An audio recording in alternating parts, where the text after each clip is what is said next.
אין הרבה מרכזים, זאת אומרת, אני בדקתי באינטרנט ודיברתי עם כל מיני, 2 או 3 אני חושב, אחד מהם אפילו היה בחו"ל, התחברתי למרכז הזה הספציפי ונרשמתי.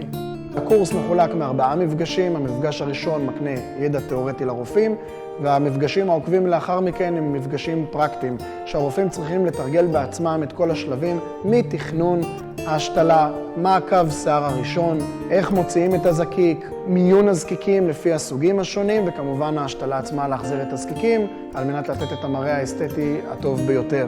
יש פה אלמנט שאתה מרגיש שהם משקיעים בלימוד, זה משהו שאני אוהב. כן? התחלתי כבר לעשות קצת, אין ספק. זה עושה רושם מהמפגשים שלנו עד עכשיו, שזה 2, שזה אכן כך, זה המקום, עושה רושם שיש רצון ללמד ולנתינה, אני מאמין שזה המקום הנכון. כל הרופאים מקבלים ליווי אישי וצמוד מטעם הצוות שלנו. גם בהשתלה עצמה בפרקטיקה יש רופא מקצועי ומנוסה שמלמד כל רופא ורופא באופן אישי ופרטני. אז אם אתם מתעניינים בתחום השתלות השיער, אתם רוצים לקבל פרקטיקה, יחס אישי, מקצועיות ברמה הגבוהה ביותר, אתם מוזמנים ליצור קשר.